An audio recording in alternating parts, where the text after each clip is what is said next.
you start to look at the AFC. You look at some of these quarterbacks who might not be in the playoffs. Joe Burrow. Boy, what happened to the Bengals? You beat the Ravens, and then all of a sudden you get shut out at home against the Ravens.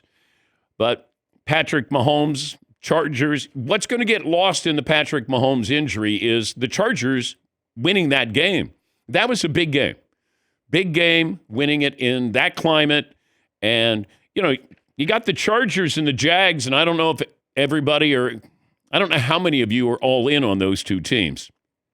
Yes, the Jags haven't played anybody second half of the year, but they've won those games. It's week in and week out where we go, how did you lose to that team? So I do have to give them credit. Granted, they beat up on the Jets. Trevor Lawrence looked great. Liam Cohen has done a really good job with Jacksonville. Came over from Tampa as their offensive coordinator. He's done a really good job, just like he did with Baker Mayfield. And, the Kansas City loss, the Chargers did just enough to win that game. And that's all you need to do. When you get to the playoffs, there's degree of difficulty. It doesn't matter. You don't get stylized points. You just win the game. But you start to look at Josh Allen and what he did in the second half.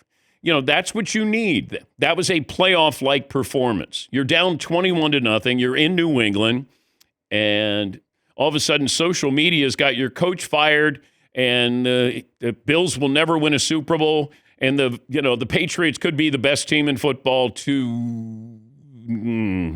Buffalo ends up winning that game.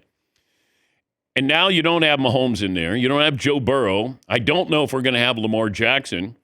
But you do have Josh Allen. And Josh Allen is the best quarterback right now in football. If I was going to look at, can that guy win a game? That guy, Stafford's probably going to be your MVP. But I'm looking at one guy dominating. And Josh Allen is that guy. Now, I don't think the team is great. They might be good. But what he's doing and now what we expect him to do, this isn't the best Buffalo team. I love James Cook. He runs hard. I don't know if they have enough. But maybe they don't need enough this year because we're not sure about Jacksonville, the Texans, Chargers. Denver looked really good. That defense was impressive, really impressive. And, that's what you want. You beat a Green Bay team, and now all of a sudden Micah Parsons is out probably for the rest of the year, it looks like. The injuries with the Packers. Now it's up to, can Jordan Love be that kind of guy? Can he win you games? You get to this point in the season, and you look at your quarterback and say, can you be the difference? Can Justin Herbert be the difference? Bo Nix sometimes can be the difference. But he doesn't have to be the difference all the time because that defense is really good. But Bo Nix, when he plays well and that defense, they could be the best team in the AFC, the best team in the NFL. The Rams, we've seen them where they're like unbelievable. And then we see them where we go, wait a minute, what happened? Stafford played well. I still think that's a really balanced team. I want to make sure that, injuries with the Rams, because this time of the year, everybody's dealing with this. And I think that's the key is let's win. Let's stay healthy too. And then you got the game tonight with the Steelers and the Dolphins. All right, Seton, what's poll question today?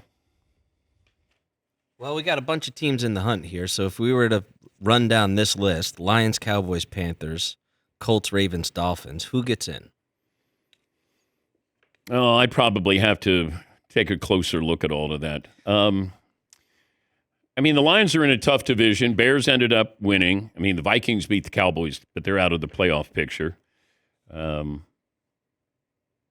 So I'd have to look at how you measure up in your division here. There are some teams that jump out just by name value that you're like, oh, they're obviously in, and others that are in there that are like, obviously not.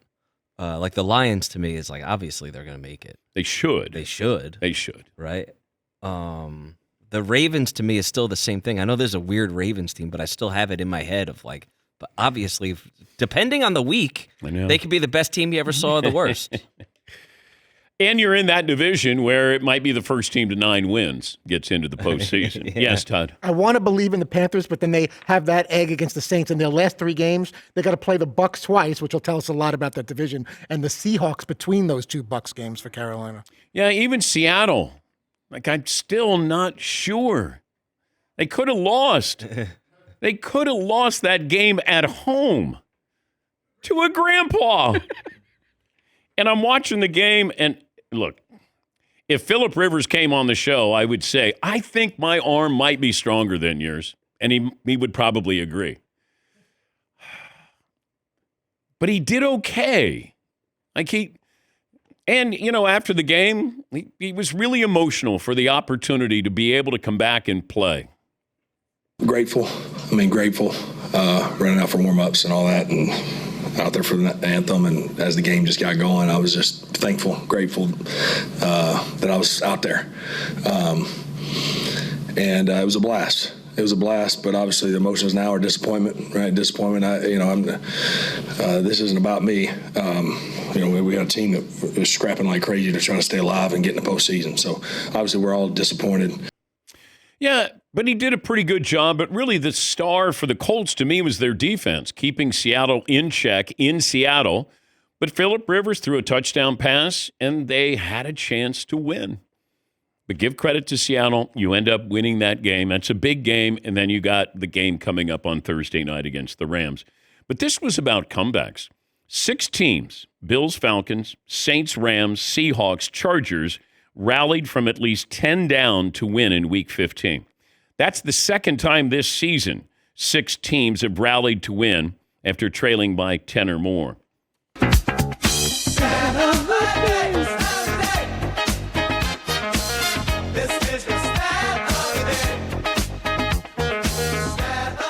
Stat of the day brought to you by Panini America.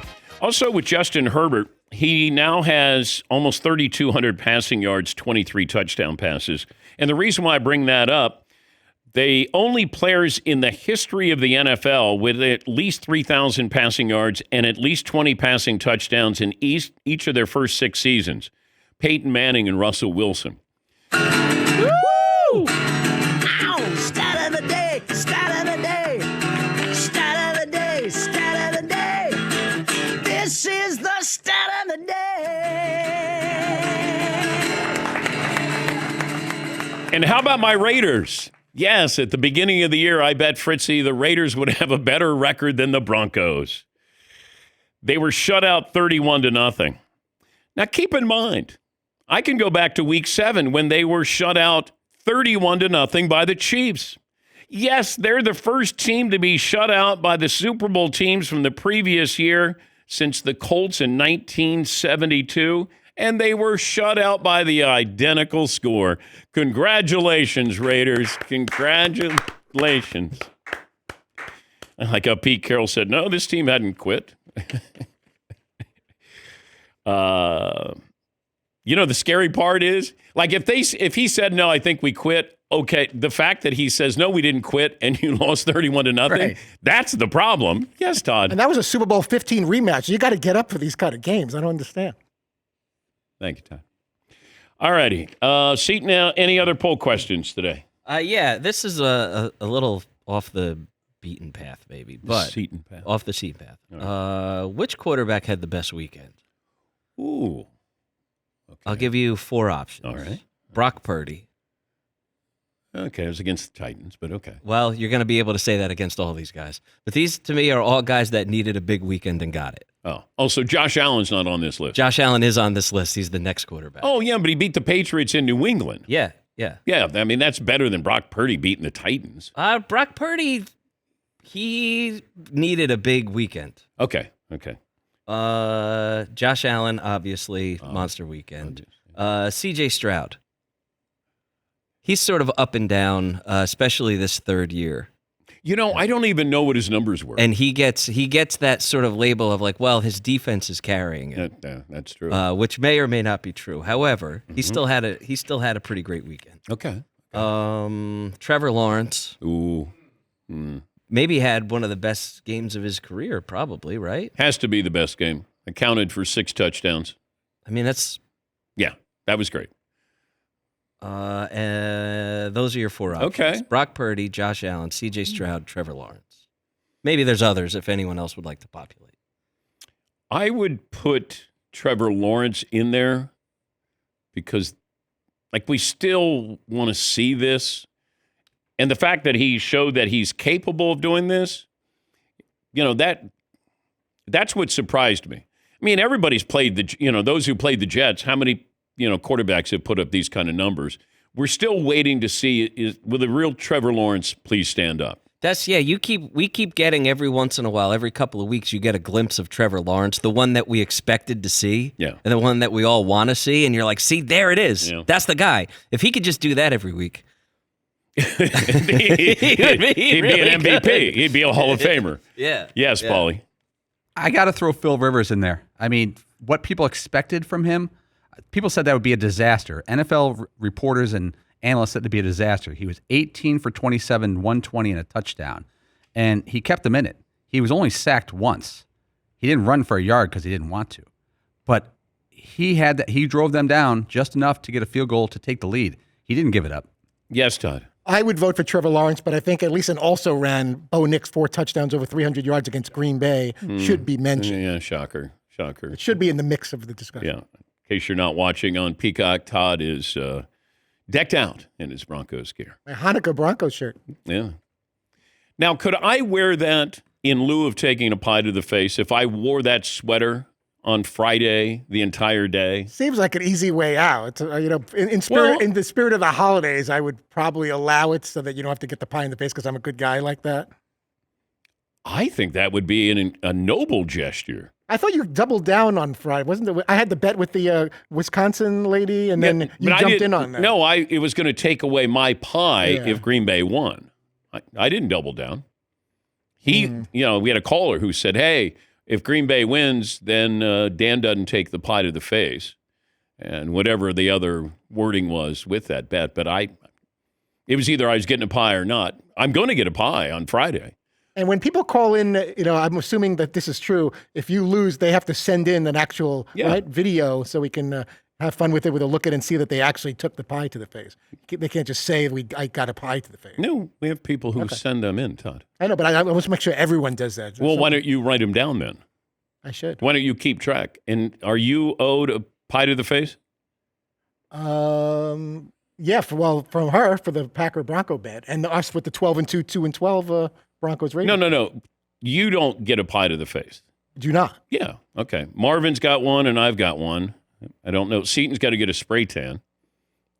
We got to clean all this up by the end of the year. But I'll be happy to take a pie to the face on Friday. Or I'll wear your Hanukkah Broncos sweater the entire show. That's pretty wild.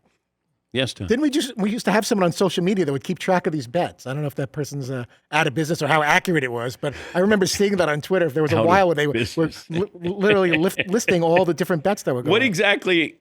What kind of business is that you keep track of pie to the face? You're not going to get very wealthy doing that. It's a nice little fun side hobby. How about we take a break? We'll get to some phone calls coming up. 877-3DP Show, best and worst of the weekend, right after this.